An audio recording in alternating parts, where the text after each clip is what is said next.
encore, je suis pas au top, top de mon image. Je suis fatiguée, j'ai les cheveux gras. C'est un peu l'anarchie en ce moment. Donc ferme les yeux, c'est mieux.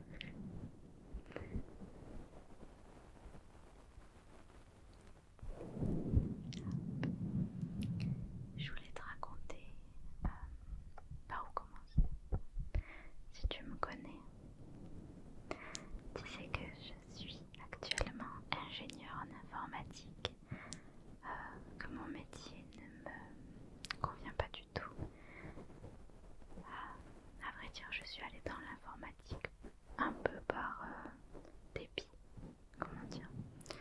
À la base, je suis allée dans l'ingénierie parce qu'au moment du post-bac, j'avais absolument aucune idée de ce que je voulais faire, j'étais complètement perdue. Et mon père étant ingénieur, ça a forcément aidé à aller dans la situation, dans la direction d'ingénierie pour moi. Donc je suis allée vers des études d'ingénieur en suivant mon schéma paternel en même temps. Je n'avais pas vraiment d'autre parce que je savais pas quoi faire. Ma mère est infirmière mais je me voyais pas être infirmière, donc j'ai suivi le schéma de mon père.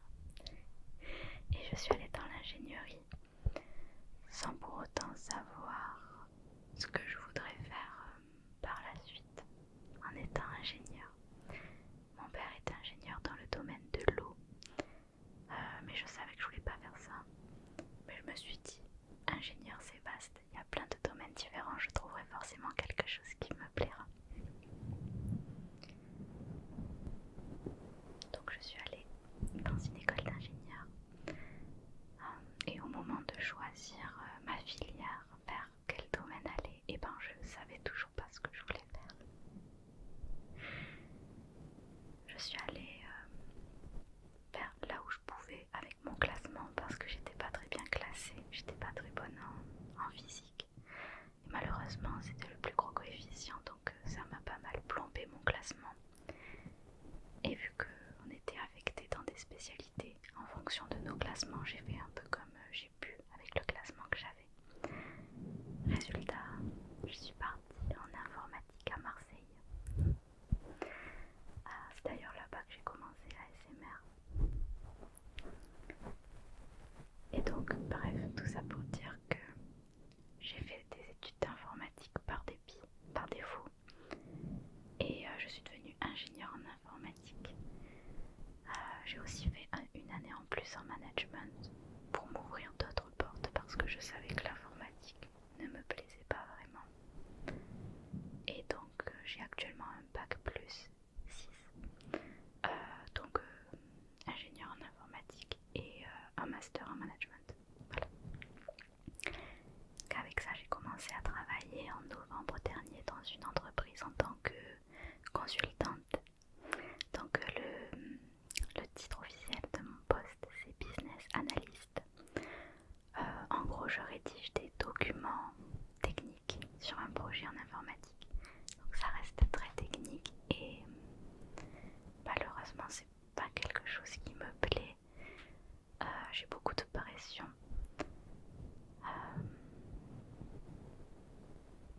Ça me cause beaucoup d'anxiété. Si bien que depuis que j'ai commencé à travailler, tous les matins je me lève avec la boule au ventre et les angoisses. Alors c'est les angoisses qui me réveillent.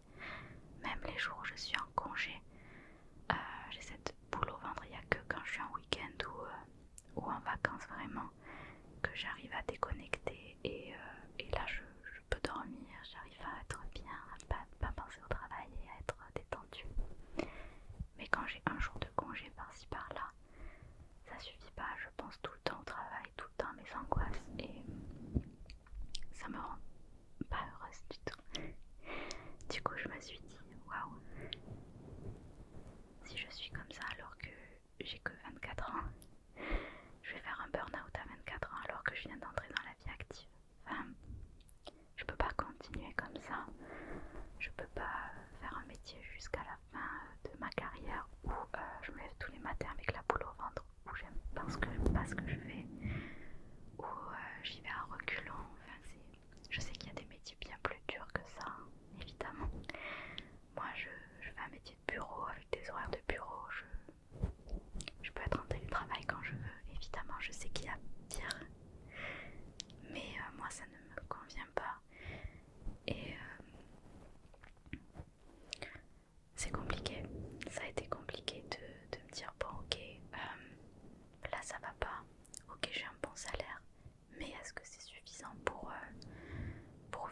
cette charge mentale au quotidien? Est-ce que c'est suffisant pour pleurer tous les dimanches parce que le lendemain c'est lundi, avoir des craquages dans la semaine, à vraiment avoir les larmes aux yeux parce que je suis pas heureuse dans mon métier? Est-ce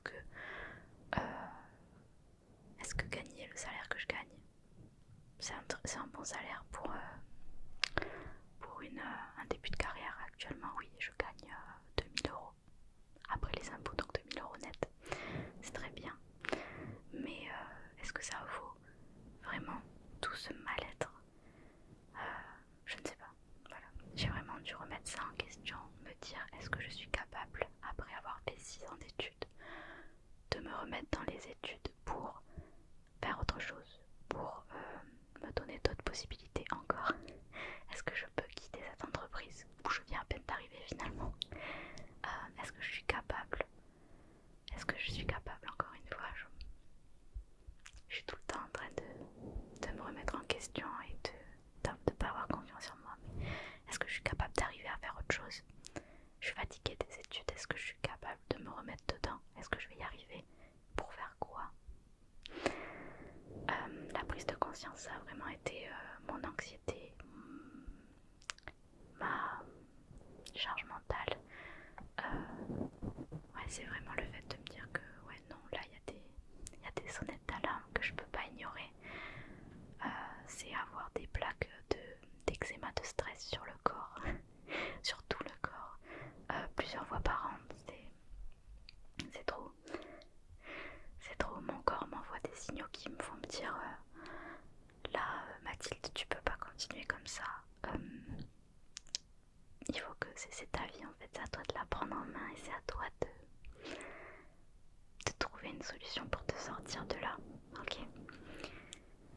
Donc j'ai décidé de me renseigner sur ce que je pouvais faire, sur ce que j'aimais déjà, sur ce que je voudrais faire de ma vie.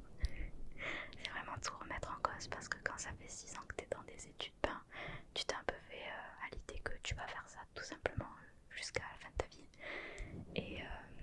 et se rendre compte que en fait non, ça va pas du tout et il faut tout reprendre. C'est quand même dur. C'est dur de remettre tout ça en cause. Je dirais pas que j'ai l'impression d'avoir perdu 6 ans parce que j'ai appris à me connaître et j'ai grandi. J'ai des diplômes qui sont à moi, tout simplement. Je pourrais peut-être en faire autre chose dans ma vie si j'en ai envie, mais j'ai pas fait tout ça pour rien. Mais il faut repartir quelque part à zéro et recommencer autre chose. Donc je me suis posé des questions sur moi-même, sur ce que je voulais faire. Et je me suis dit qu'il fallait que je fasse un métier qui ait du sens pour moi. Là, le métier que je fais actuellement n'a aucun sens pour moi. J'ai juste l'impression de ramener de l'argent à une grande entreprise qui n'a rien à faire de moi. J'étais un peu brute de dire ça comme ça. C'est comme ça que je le ressens. Et j'ai pas envie de me gâcher la santé pour un organisme pour lequel je suis sûrement qu'un chiffre. Donc peut-être que moi je leur apporte quelque chose en étant une parmi tant d'autres. Mais moi ça m'apporte rien. Ça me détruit petit à petit.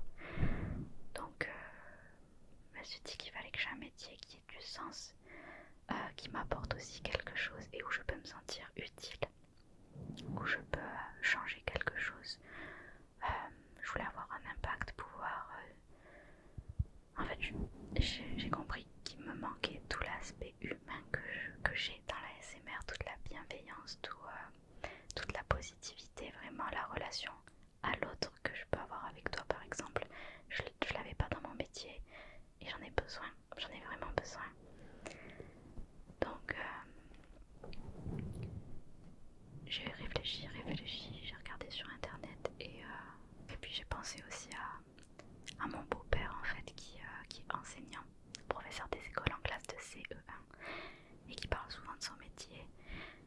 Et je me suis dit waouh, moi j'aimerais peut-être faire ça en fait finalement. Et en creusant pendant un certain temps, je me suis rendu compte que oui, c'est ça que j'ai envie de faire. J'ai envie d'enseigner, j'ai envie de pouvoir apporter quelque chose, hein, même un tout petit truc, être en contact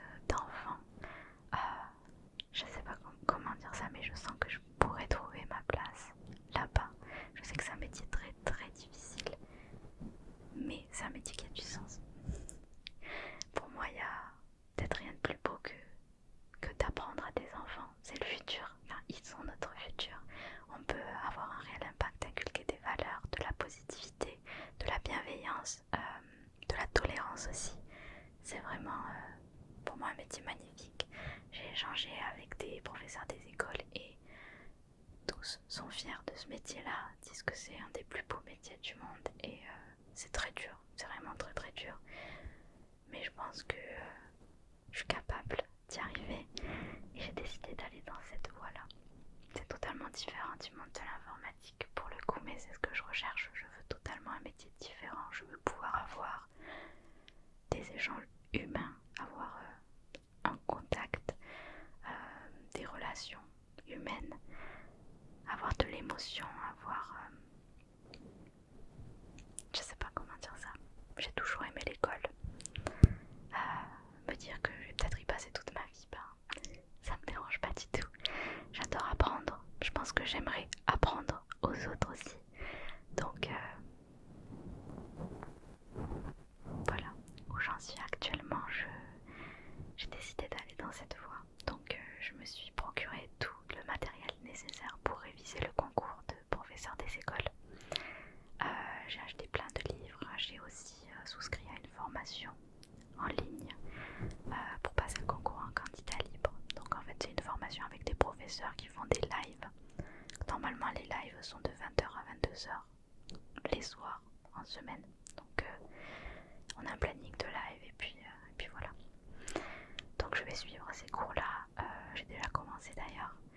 Et je vais m'y mettre à fond, vraiment à fond, pour pouvoir passer ce concours. C'est un concours qui se fait en 2 temps, avec des écrits au mois d'avril et les oraux. Enfin, si on réussit les écrits, on est admissible aux oraux. Et les oraux se font en mai-juin. Et si on réussit les deux, eh bien, on est professeur des écoles stagiaires pendant 1 an. Et ensuite, on peut être titularisé et avoir le titre de professeur des écoles. Donc voilà, je me suis enfin lancée dans cette reconversion professionnelle. Donc a priori j'ai décidé de continuer à travailler jusqu'au mois de décembre. Et je vais essayer de pouvoir quitter mon travail en ayant une rupture conventionnelle. Je ne sais pas si ce sera accepté par mon entreprise. Ce serait le plus simple parce que ça permet par la suite d'avoir droit aux impôts. Tandis que si on démissionne d'un poste, on n'a pas le droit d'avoir des impôts et là c'est compliqué parce que ça voudrait dire que j'aurai aucun revenu jusqu'à ce que je puisse être professeur des écoles si j'arrive, professeur des écoles stagiaires si j'arrive à avoir le concours, ce qui n'est pas gagné. Mais bon, j'ai quand même décidé que quoi qu'il arrive, avec rupture conventionnelle ou non, je quitterai mon entreprise en décembre, à la fin de l'année. Donc s'ils acceptent la rupture conventionnelle, tant mieux. S'ils ne l'acceptent pas, je démissionne. Ça sera pas facile parce que j'aurai pas de revenus. Donc je vais devoir me débrouiller autrement.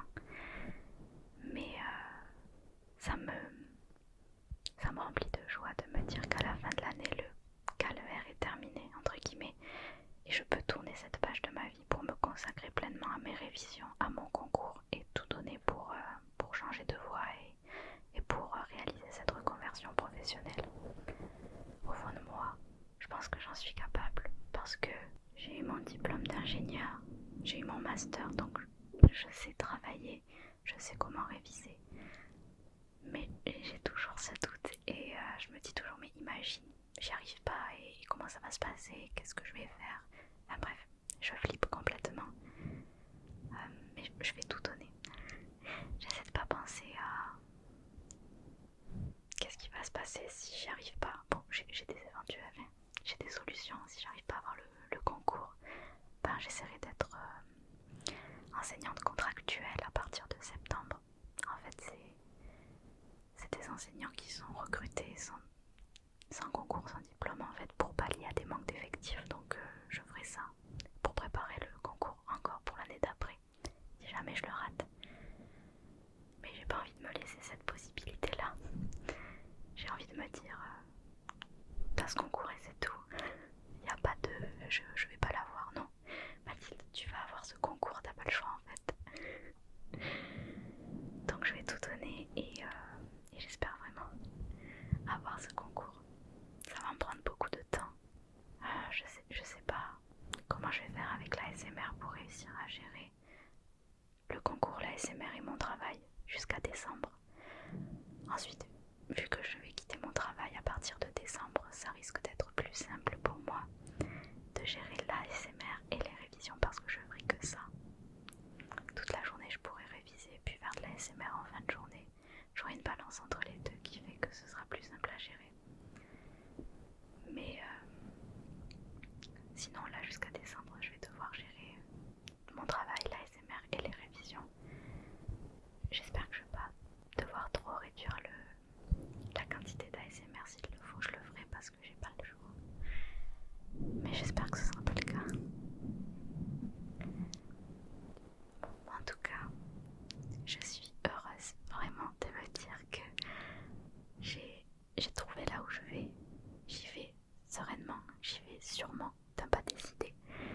Et je pense que je suis sur la bonne voie parce que quand je révise mon concours, c'est passionnant, enfin ça me passionne, je prends un plaisir de ouf à réviser. Ça n'a jamais été le cas dans ma vie. J'ai jamais aimé réviser, travailler. Là, je suis captivée quand je regarde les cours, j'adore, je suis passionnée et c'est ouf, franchement c'est ouf. Et je vais aussi essayer de faire des stages. J'aimerais faire un stage là en octobre, je vais essayer de poser une semaine de congé pour faire un stage. Et ensuite, quand j'aurai quitté mon travail en décembre, j'aimerais faire des stages en janvier, février, mars. Stage d'observation dans une classe pour regarder. J'aimerais faire plusieurs niveaux. Même si j'ai une petite préférence pour la maternelle, j'aimerais quand même aller à l'élémentaire voir les classes élémentaires comment ça se passe, puisque de toute façon on choisit pas vraiment dans quelle classe on va. On peut aller de la petite section jusqu'au CM2 et on choisit pas vraiment au début, donc j'aimerais voir toutes les classes pour me faire une idée du niveau, me faire une idée de ce que c'est vraiment une classe, parce que au final, bon, dans mes formations je vois des vidéos, mais c'est des vidéos d'élèves d'avant. J'aimerais voir maintenant à quoi ça ressemble les classes avec des élèves maintenant. Mais je te jure que t'imagines pas à quel point je suis motivée, à quel point je suis heureuse, à quel point j'ai retrouvé de la joie de vivre, la petite étincelle là, parce que je sais où je vais, j'ai un objectif et ça me remplit tellement de bonheur de me dire que j'ai trouvé ce qui va me sortir de là où je suis actuellement, quoi. Bon.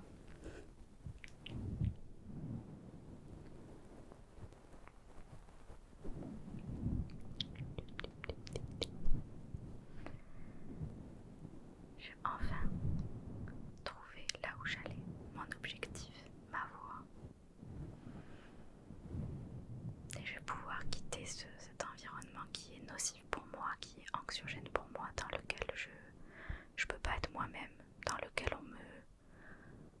je vais pas dire on me rabaisse, mais j'ai l'impression pas qu'on m'apprécie pas à ma juste valeur, mais qu'on je sais pas comment dire, on voit pas vraiment ce que je peux apporter au projet. Enfin, en tant que personne, je peux pas exprimer mes idées, je peux pas être qui j'ai envie d'être dans ce métier-là. Et ça me va pas du tout, ça me manque, je me sens enfermée, je me sens rabaissée, je me sens pas moi, tout simplement, je me sens fade. Et j'ai plus envie de ça. Bah tant mieux parce que je m'en vais. J'ai plus que quelques mois à tenir. Je tiens jusqu'en décembre et après c'est fini. Je pourrais enfin me consacrer à mon futur, à ma vraie moi, à qui j'ai envie d'être vraiment, à ce que je veux faire vraiment, à un métier qui a du sens, qui a un impact. J'ai trop hâte. J'ai tellement hâte.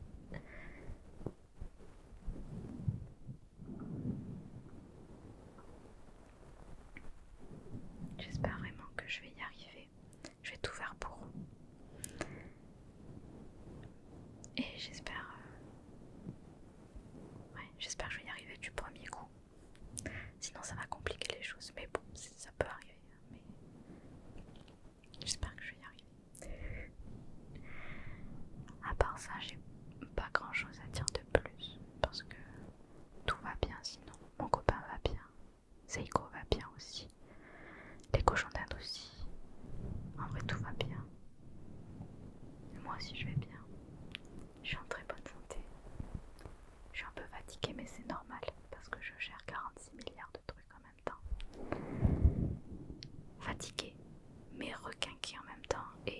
j'ai retrouvé cette énergie et cette flamme que j'avais plus. Et pour moi maintenant, dans ma tête, je me projette déjà en tant que professeur des écoles. Je suis plus du tout ingénieur en informatique. Enfin, officiellement je le suis jusqu'en décembre, mais dans ma tête, je le suis plus du tout. Là, je me projette déjà, je termine ça jusqu'en décembre et après, c'est fini. Je suis plus dedans là, je fais ce qu'il faut parce que j'ai un préavis. Donc je suis obligée de rester jusqu'en décembre. Mais après ça, c'est terminé. Je suis déjà plus là.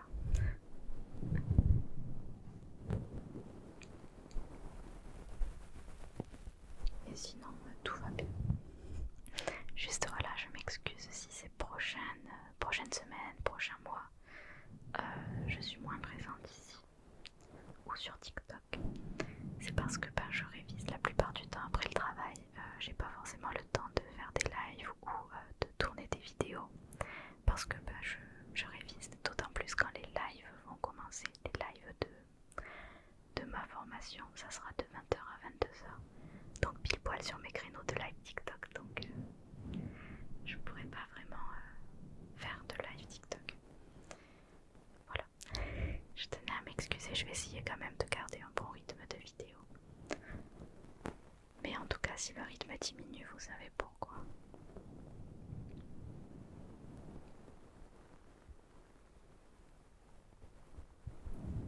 Et en même temps, j'ai pas trop le choix, il va pas falloir que ça diminue trop parce que si je quitte mon travail et que j'ai pas de revenus, YouTube ça sera mon seul revenu, donc faut pas trop que j'arrête de faire des vidéos non plus.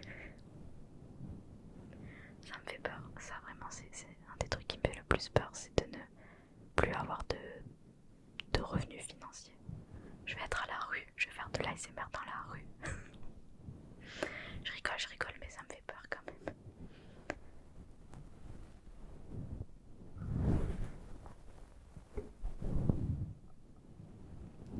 Voilà, je vous ai fait un petit update sur ma situation professionnelle, enfin sur ma vie, parce qu'actuellement ma vie tourne un petit peu autour de ça. Donc c'était le petit papotage du soir. N'hésite pas toi à me dire en commentaire ce qui se passe dans ta vie actuellement, j'adore vous lire, donc n'hésite pas à me le dire, à me dire ce qui va pas, où tu en es dans tes projets en ce moment.